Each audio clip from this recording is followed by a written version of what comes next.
स्वागत है आप सबका आपके अपने ही YouTube channel the employment class में। अगर हम आपसे पूछे कि इस आकृति में इस फिगर में कुल कितने त्रिभुज है, कुल कितने ट्रायंगल्स है, त्रिभुज की संख्या ज्ञात करें। आपको ज्ञात करना है 2 सेकंड के अंदर अंदर बिना पेन पेपर को यूज किए हुए। तो बताइए कितने त्रिभुज है। ठीक है, इस तरह के क्वेश्चंस काउंटिंग ऑफ फिगर्स के अंदर रीजनिंग में देखने और मिलते हैं, है ना। अगर आपको इसमें 2 सेकंड से या 3 सेकंड से ज्यादा समय लग जा रहा है, या आपको पेन पेपर का प्रयोग करना पड़ रहा है, या आप इस तरह के बना ही नहीं पा रहे हैं, तो पूरा क्लास जरूर देखिए, क्योंकि आज के बाद काउंटिंग ऑफ फिगर्स के आप मास्टर हो जाइएगा। आज के बाद आपको इस चैप्टर के अंदर किसी भी प्रकार का कभी कोई प्रॉब्लम नहीं होगा, और इस चैप्टर के अंदर आप बहुत कम समय के अंदर इसके कॉन्सेप्ट को सीखने के बाद इसके क्वेश्चन को हल कर सकते हैं। तो आइए अपने चैप्टर को शुरू करते हैं और सीखते हैं काउंटिंग ऑफ फिगर्स। यानी अगर पूछा जाए इस तरह के किसी भी आकृति में कितने त्रिभुज है, या कुछ भी आकृति दे दिया, कोई भी फिगर दे दिया और उसमें काउंटिंग करना है, तो आप उसको काउंट कर सकते हैं। तो आइए अपने चैप्टर को शुरू करते हैं। जैसे आपके सामने हमने एक त्रिभुज बना दिया, देखिए एक ट्रायंगल बना दिया, और आपसे पूछा हमने कि बताइए इस ट्रायंगल में, बताइए इस त्रिभुज में कुल कितने त्रिभुज है। आप बोलिएगा बड़ी आसान है सर, एक ही तो त्रिभुज दिख रहा है। देखिए पता कैसे चलता है बेटा, नीचे का जो बेस होता है ना, बेस, इससे पता चलता है। जो नीचे का बेस है ना, उससे पता चलता है कि कितने त्रिभुज है। तो देखिए बेस जो है ना, बेस तो एक बार में है ना। अगर बेस एक है तो हम कहेंगे सर कि एक ही त्रिभुज है। अगर बेस एक है तो एक ही त्रिभुज है। जैसे एक क्वेश्चन और समझिए, यहाँ पे हमने एक ट्रायंगल बना दिया और इसको बीच से 2 भागों में बांट दिया, और आपसे पूछा कि अब इसके जो आधार है, अब इसके बेस है, वो कितने भाग में बटे। आप बोलिएगा सर एक भाग यहाँ मिला और एक भाग यहाँ मिला, यानी 2 भाग में इसके आधार बटे हुए दिख रहे हैं। इसका जो बेस है वो 2 भाग में बटा हुआ दिख रहा है। तो कुल जो त्रिभुज इसके अंदर हमको मिलेगा सर, वो मिलेगा 1 + 2। यानी जब हम इनके 2 भागों को आपस में जोड़ देंगे तो हमको कुल त्रिभुज की संख्या पता चल जाएगा। कोई दिक्कत वाली बात नहीं है। जैसे कैसे बेटा, जैसे हमने इसको बांटा ना यहाँ एक बार में, तो एक भाग यहाँ एक भाग यहाँ, तो 1 + 2 कितना हो गया सर, 3 हो गया। जैसे यहाँ देखिए, यहाँ एक त्रिभुज हो गया, और इस त्रिभुज को हमने यहाँ इस प्रकार से ऐसे बांट दिया, ये यहाँ से और ये यहाँ से। तो आप बताइए कि अब जो इसका आधार है वो कितने भाग में बटा। आप बोलिएगा सर 1, 2, 3 भाग में बटा। तो हम बता सकते हैं ना कि कितने त्रिभुज बनेंगे यहाँ पे। तो सबको काउंट नहीं करना, 1 ऐसे, फिर 2 ऐसे, फिर 3 ऐसे, फिर 4 ऐसे, फिर 5। समय बर्बाद नहीं करना है ना बच्चा। कितना गया अंतिम तक सर, 3 तक गया। तो हम 1 + 2 + 3 को अगर हम आपस में जोड़ दें तो हमको पता चल जाएगा कि त्रिभुज की संख्या कितनी है। 3, 2, 5 और 1, 6। तो बताइए त्रिभुज की संख्या कितनी है। तो त्रिभुज की संख्या 6 है। यानी आधार को जोड़ करके हम बता सकते हैं कि त्रिभुज की संख्या कितनी है। ये तो पहला टाइप हो गया कि आधार को जोड़ करके हम बता सकते हैं कि त्रिभुज की संख्या कितनी है। अब आइए अगले केस में हम लोग बात करते हैं। जब अगले केस में हम लोग क्वेश्चन को देखते हैं तो ये क्वेश्चन हमारे सामने मिलता है। मान लीजिए एक और क्वेश्चन इसी प्रकार का देखते हैं, क्योंकि वहां पे हम एक नई चीज आपको सिखाने वाले हैं।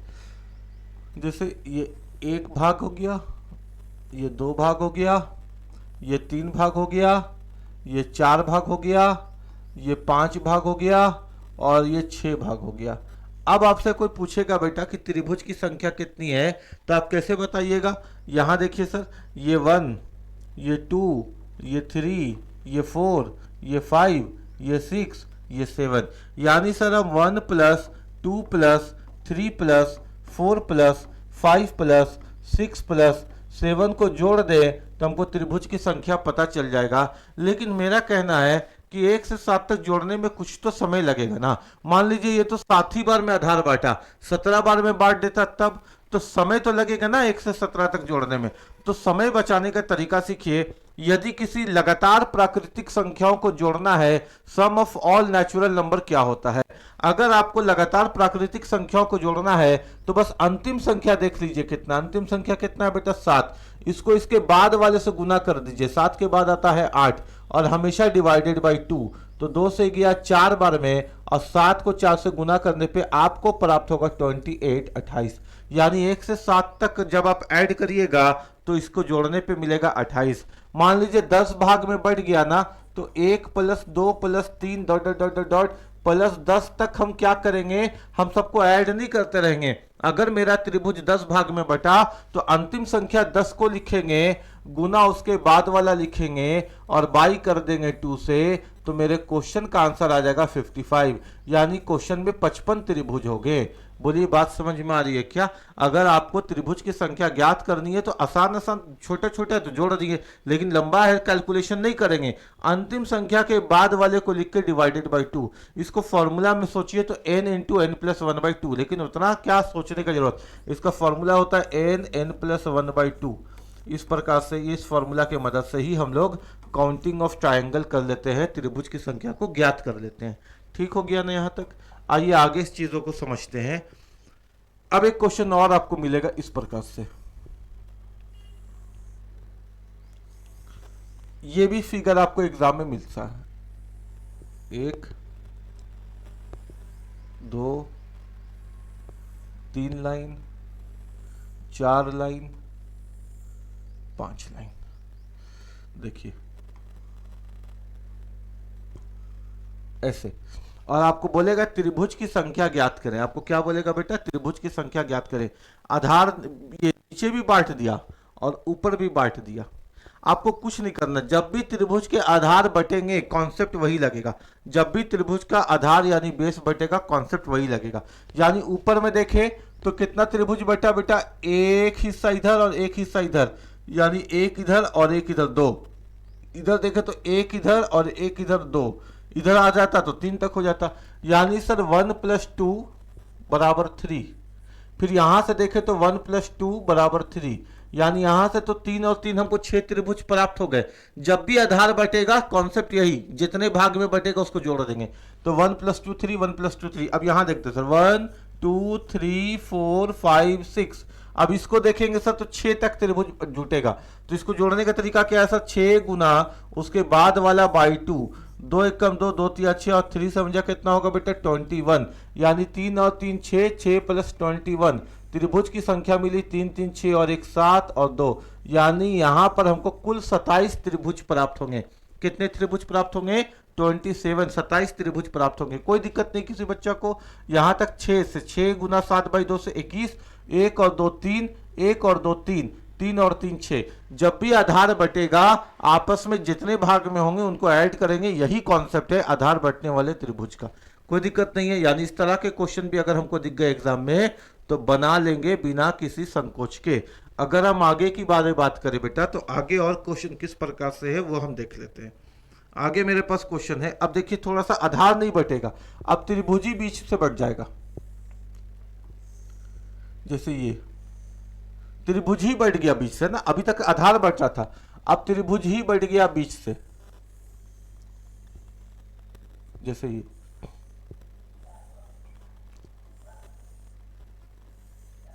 जैसे ये, और आपसे पूछेगा त्रिभुज की संख्या ज्ञात करें, है ना, count the number of triangles. तो अगर त्रिभुज को ही बीच से बांट दिया गया, यानी अगर अभी तक तो एक वर्टिकल लाइन था, एक ऐसी सीधी रेखा थी वर्टिकल लाइन, अब लेटी हुई रेखा यानी हॉरिजॉन्टल लाइन। अगर हॉरिजॉन्टल लाइन दे दिया एग्जाम में और त्रिभुज की संख्या पूछा तो मेरे बात को समझिएगा बेटा, कोई दिक्कत नहीं है। हॉरिजॉन्टल लाइन, ये लाइन एक बार यहां और एक बार यहां, कितने बार लाइन मिला? 2 बार। तो सर 2 त्रिभुज। कितने त्रिभुज? 2 त्रिभुज।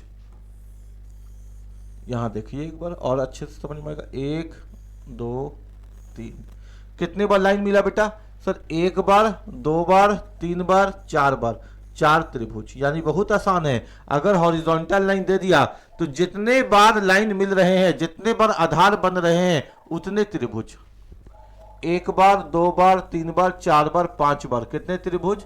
5 त्रिभुज, 5 ट्रायंगल्स। आप सबको अच्छे से नोट्स बनाने बेटा ना। हम तो क्या कर रहे हैं कि जल्दी आपको समझा रहे हैं, लेकिन आप अच्छे से आकृति बना करके लिखना। त्रिभुज की संख्या ज्ञात करें, find the number of triangles, फिर नोट बनाना। यदि त्रिभुज को हॉरिजॉन्टल बांटा जाए, है ना, इस प्रकार से बांटा जाए, तो जितने बार में ये आधार बनेगा उतने ही त्रिभुज होंगे। आधार बना 1 बार, 2 बार, 3 बार, 4 बार, 5 बार, तो 5 त्रिभुज होंगे। क्लियर है क्या? कोई दिक्कत वाली बात तो नहीं है ना? समझ में आ रहा है ना? आगे अगर हम लोग बात करें, देखिए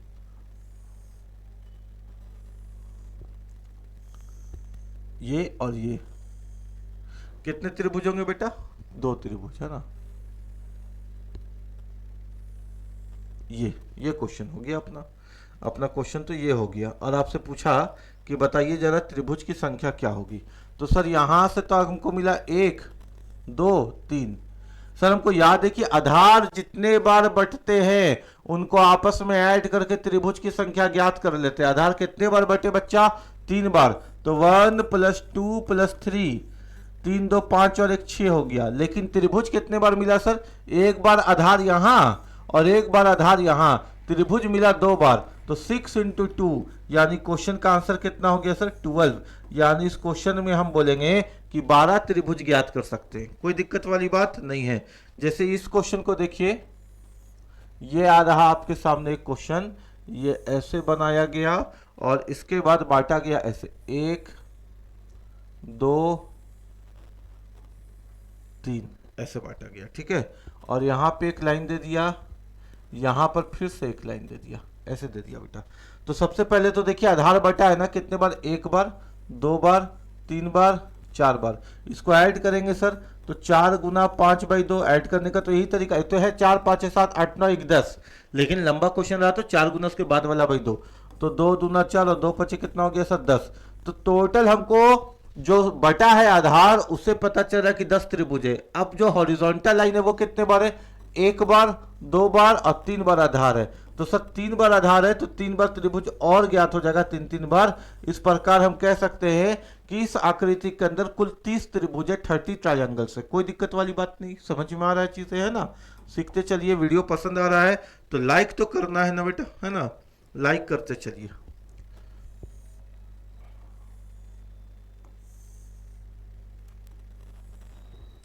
ये क्वेश्चन को दे दिया, ऐसे दे दिया, ऐसे दे दिया, ठीक है।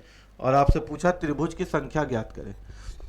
त्रिभुज की संख्या ज्ञात करें, आइए ज्ञात करते हैं। इसका तरीका क्या है? 1 और 2। सर 1 और 2 यानी कुल कितने भाग में बटा? 1 + 2 यानी कितना हो गया सर? 3 हो गया।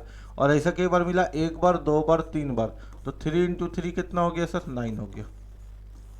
या इस क्वेश्चन को और कैसे ज्ञात कर सकते थे वो सीख लीजिए, है ना। एक और तरीका है इसको, जैसे 1 2, जैसे 1 2, जैसे 1 2, 1 + 2 3, 1 + 2 3, 1 + 2 3, 3 3 6 और 3 कितना हो गया बेटा? 9 हो गया। ऐसे ज्ञात करना चाहे ऐसे कर लीजिए, ऐसे ज्ञात करना चाहे ऐसे कर लीजिए, आपकी मर्जी, है ना। लेकिन ये कॉन्सेप्ट आप सीख गए हैं कि जितने बार में आधार बैठा उतने बार में लिख दिए और जितने बार हमको हॉरिजॉन्टल लाइन मिला उसको मल्टीप्लाई कर दिए।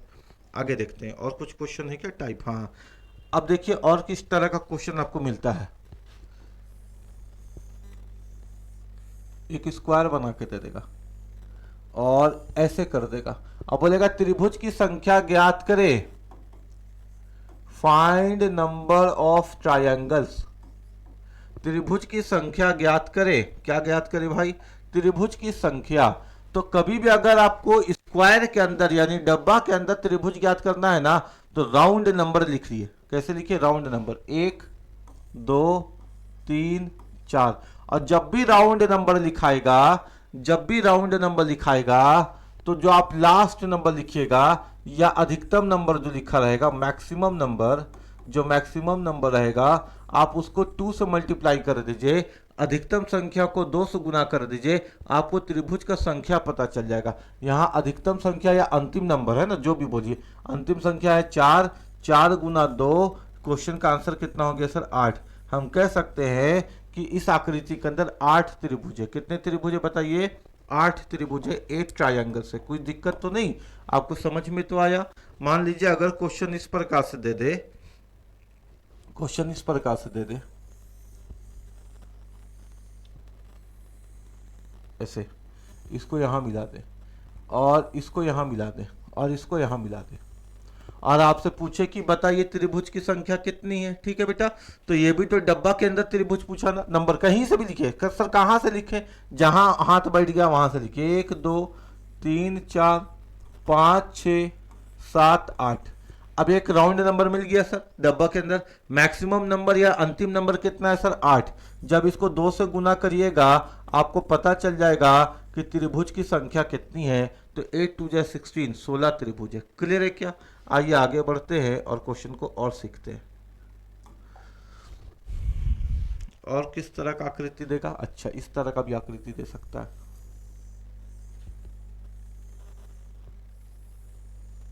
ऐसे मिला देगा, ऐसे मिला देगा,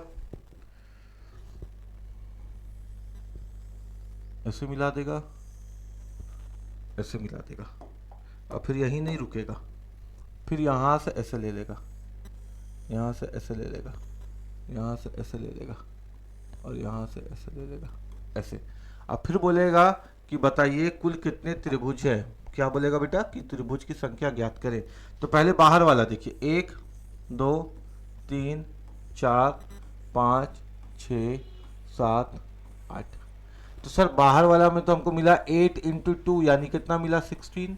कोई दिक्कत नहीं है। अब अंदर वाला, अब कौन वाला देखेंगे बच्चा? अंदर वाला है ना, अंदर वाला 1 2 3 4 5 6 7 8। यहाँ भी मैक्सिमम 8 इंटू 2 यानी 16। तो कुल कितने त्रिभुज मिल गए? 16 और 16 32। यानी हम कह सकते हैं कि कुल त्रिभुजों की संख्या यहाँ पर भी 32 होगा।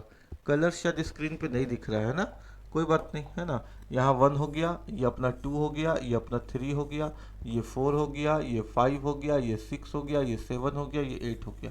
तो अपना कितना आ गया बेटा? फिर अंदर में भी 8 इंटू 2 यानी कितना आ गया? 16। और 16 और 16 कितना होता है बच्चा? 32। क्लियर है क्या? 32। कोई दिक्कत नहीं है, ये भी आपको समझ में आ गया होगा। जब भी डब्बा के अंदर ट्राइंगल पूछेगा तो बस नंबर गिन लेंगे और अधिकतम को 2 से मल्टीप्लाई कर देंगे, आंसर ज्ञात हो जाएगा। आंसर ही तो ज्ञात करना है ना, मेहनत तो सारी आंसर के लिए हो रही है। अब आते हैं एक और टॉपिक में। देखिए, एक त्रिभुज दे देगा ऐसे करके, त्रिभुज दे देगा, ठीक है। और त्रिभुज में क्या करेगा? एक अंदर में त्रिभुज बना देगा, त्रिभुज के अंदर त्रिभुज बना देगा, मध्य बिंदु से, मध्य बिंदु से बना देगा, उसके मिड पॉइंट से त्रिभुज के अंदर त्रिभुज बना देगा। और फिर पूछेगा कि बताइए कुल कितने त्रिभुज है। ठीक है बेटा, तो याद रखना है आपको, अंदर के त्रिभुज का जो वैल्यू होता है वो होता है 4, और बाहर के ट्रायंगल यानी त्रिभुज का वैल्यू होता है 1। ठीक है, यानी आपको अंदर में जितनी बार त्रिभुज मिलेगा वो 4 है, और बाहर में जितनी बार त्रिभुज मिलेगा वो 1 है। अंदर में ये वाला त्रिभुज मिला सर, अंदर में एक त्रिभुज मिला 4, और बाहर में ये वाला त्रिभुज मिला 1। 4 + 1 कितना हो गया सर? 5। हम कह सकते हैं कि इस आकृति के अंदर कितने त्रिभुज है? तो 5 त्रिभुज है। कोई दिक्कत तो नहीं। जब भी त्रिभुज के अंदर त्रिभुज दे तो अंदर का त्रिभुज 4 और बाहर का त्रिभुज 1। 4 + 1 कितना हो गया बेटा? 5 हो गया। क्लियर है? आगे देखते हैं और इस तरह का क्वेश्चन एग्जाम में कैसे बना करके देता है। ऐसे ऐसे देगा, फिर यहां से ऐसे मिला देगा, फिर यहां से इसको ऐसे मिला देगा। अब बोलेगा त्रिभुज की संख्या ज्ञात करें। ठीक है बेटा, आइए बताते। ये अंदर वाला 4, ये अंदर वाला 4, और ये बाहर वाला 1। 4 4 8 और 1 9।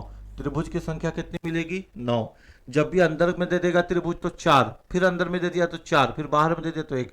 जितना अंदर मिलेगा उतना 4। क्लियर है क्या? अच्छा, एक और फिगर बनाते हैं ऐसे। यहां पे एक त्रिभुज दे देगा ऐसे, यहां पे दे दिया ऐसे, और यहां पे दे दिया ऐसे। अब पूछ दिया कि त्रिभुजों की संख्या ज्ञात करें, है ना। तो ये अंदर वाला सर 4, फिर ये अंदर वाला सर 4, फिर ये अंदर वाला सर 4, और ये आ गए बाहर वाला 1। तो 4 4 8 4 12 और 1 13। कोई दिक्कत तो नहीं? किसी बच्चा को बता सकता है बच्चा, कोई दिक्कत नहीं है। आगे देखते हैं। ठीक है, बता सकता है ना त्रिभुज में कितने आकृति है, बता सकता है। अब जैसे ये क्वेश्चन है बेटा, अभी तक तो त्रिभुज के अंदर त्रिभुज कहाँ से बन रहे थे सर? मिड पॉइंट से, मध्य बिंदु से। लेकिन अब त्रिभुज मध्य बिंदु से नहीं बनेंगे, अब ऐसे बनेंगे त्रिभुज, मध्य बिंदु से नहीं। ये रहे एक त्रिभुज ऐसे, ये रहे एक त्रिभुज ऐसे ऐसे। ठीक है, फिर यहाँ पे एक त्रिभुज दे दिया ऐसे।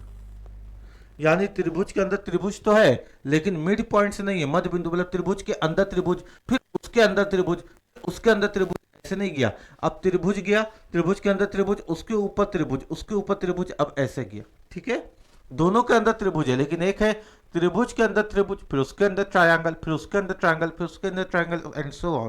तो चार चार चार। लेकिन अगर ये वाला आ गया ट्रायंगल के अंदर ट्रायंगल, फिर उसके ऊपर ट्रायंगल, उसके ऊपर ट्रायंगल, अंदर नहीं ऊपर, तब क्या करेंगे सर, देखेंगे आधार कितने बार में, तब इसको लिए हम यूज करते हैं एक फॉर्मूला 2n² - 5। क्या करते हैं सर, 2n² - 5। जब ट्रायंगल के अंदर ट्रायंगल, उसके ऊपर ट्रायंगल, उसके ऊपर ट्रायंगल रहता है ना, तो हमने यूज करते हैं बेटा 2n² - 5। n क्या होता है सर, कितने भाग में बेटा, 1 2 3, तो sir n is equal to 3, n is equal to 3, 1 2 3 है ना। टोटल अंदर में कितना ट्रायंगल मिला आपको आधार में, एक ट्रायंगल, दो ट्रायंगल, तीन ट्रायंगल, तो n इज इक्वल टू कितना हो गया बेटा, 3 हो गया।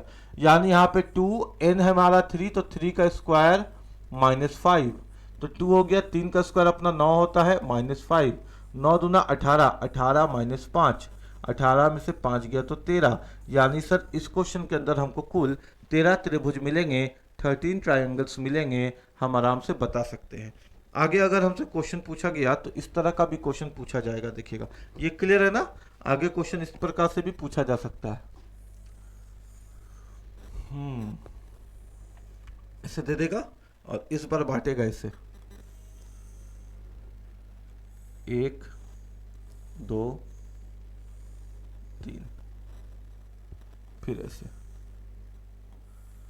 1 2, फिर ऐसे ऐसे दे देगा। ठीक है, अब पूछेगा कुल कितने त्रिभुज है, कोई बात नहीं sir, 1 2 3 4, n is equal to 5। जब भी त्रिभुज के ऊपर त्रिभुज के ऊपर त्रिभुज रहेगा तो आखिरी संख्या देखिए, आखिरी त्रिभुज n, n बराबर 5, यानी 2n², n हमारा 5 का स्क्वायर है, -5, 5 का स्क्वायर 25, 25 गुना 50, 50 - 5 कितना बचा बेटा, 45।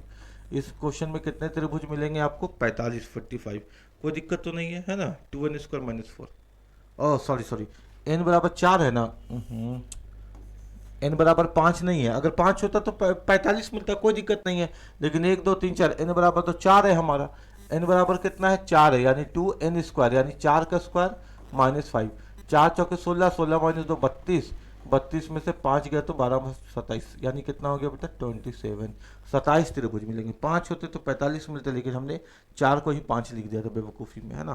तो 4 है तो 4 त्रिभुज। क्लियर है क्या। अब आइए यहाँ पे,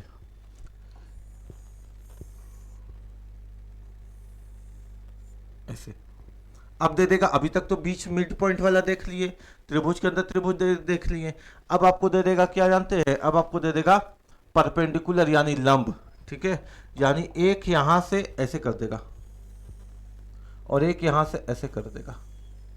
अब बोलेगा कि बताइए कुल कितने त्रिभुज है, परपेंडिकुलर दे देगा, एक लंब ऐसे दे देगा और एक लंब ऐसे दे देगा, परपेंडिकुलर बोलेगा त्रिभुज की संख्या ज्ञात करें। तो आप बताइए इस परपेंडिकुलर ने त्रिभुज को कितने भाग में बांटा, 2 भाग में, या ये परपेंडिकुलर ने त्रिभुज को कितने भाग में बांटा, 2 भाग में। परपेंडिकुलर किसी त्रिभुज को जितने भाग में बांटेगा बस उसका क्यूब, 2 भाग में बांटा तो 2 का क्यूब, 2 का क्यूब कितना होता है, 8 होता है ना, 2 दूना 4 दूनी 8। जैसे मान लीजिए ये क्वेश्चन है, ये बांटा यहाँ और ये बांटा यहाँ और ये बांटा यहाँ और ये बांटा यहाँ, तो त्रिभुज को कितने भाग में परपेंडिकुलर ने बांटा, आइए चेक करते हैं, है ना। चेक कर दिया जाए सर, तो सर ये एक पार्ट हो गया, ये दूसरा पार्ट हो गया, ये तीसरा पार्ट हो गया, इधर भी वही होगा, 1 2 3, तो सर 3 पार्ट में बांटा है तो 3 का क्यूब, और 3 का क्यूब तो बच्चा को मालूम है कि कितना होता है सर, 27। किसी को कोई दिक्कत तो नहीं, समझ में आ रहा है। यानी हमने जो सबसे पहला क्वेश्चन को यहाँ पे रखा था, जो सबसे पहला क्वेश्चन को यहाँ पे रखा था आपके सामने, और आपसे पूछा था कि आप इस त्रिभुज की संख्या को बता सकते हैं क्या कि कितना है, तो आप इस त्रिभुज की संख्या को बता सकते थे ना कि कितना है। कैसे बता सकते थे सर, ऐसे बता सकते थे। कैसे बता सकते थे, तो ऐसे बता सकते थे। कितने भाग बटा, 1 2 3 4 5, या इधर से देखते 1 2 3 4 5, सर 5 है और 5 का क्यूब होता है 125। इस क्वेश्चन को हम बता सकते थे कि इसका आंसर क्या होगा। तो हमने आपको गलत थोड़ी बताया था कि बिना पेन पेपर के बता सकते थे सेकंडों में। 1 2 3 4 5, 5 का क्यूब 125। उम्मीद है कि क्लास आपको पसंद आया होगा। अगर क्लास आपको पसंद आया तो आपको करना यह है कि वीडियो को लाइक करना है, चैनल को सब्सक्राइब करना है, दोस्तों को भी शेयर करना है और कमेंट करके जरूर बताना है कि आपसे सीख पा रहे हैं सर, समझ पा रहे हैं। और अगर आपको कोई टॉपिक है, चाहे मैथ्स का, रीजनिंग या किसी का भी कोई टॉपिक है, आपको लगता है कि वो टॉपिक भी हम आपको शुरू कर दें, आपको पढ़ा दें, तो प्लीज़ आप हमको यूट्यूब में ही कमेंट करके बताइएगा कि कौन सा टॉपिक शुरू करें। आप जो टॉपिक बताइएगा उसको भी हम साथ साथ में शुरू कर देंगे। हमको पता चलेगा कि बच्चा ये टॉपिक पढ़ना चाह रहा है और इस टॉपिक में दिक्कत है। यानी अगर किसी भी टॉपिक में आपको दिक्कत है तो आप वो टॉपिक बताइए, किसी भी सब्जेक्ट से, किसी भी चैप्टर से, हम आपको वो टॉपिक ऐसा बता देंगे कि दोबारा उस टॉपिक में आपको दिक्कत नहीं होगा। जैसे आज के बाद त्रिभुज की संख्या खोजने में आपको दिक्कत नहीं होगी। पढ़ते रहिए, बढ़ते रहिए। जय हिंद, जय भारत।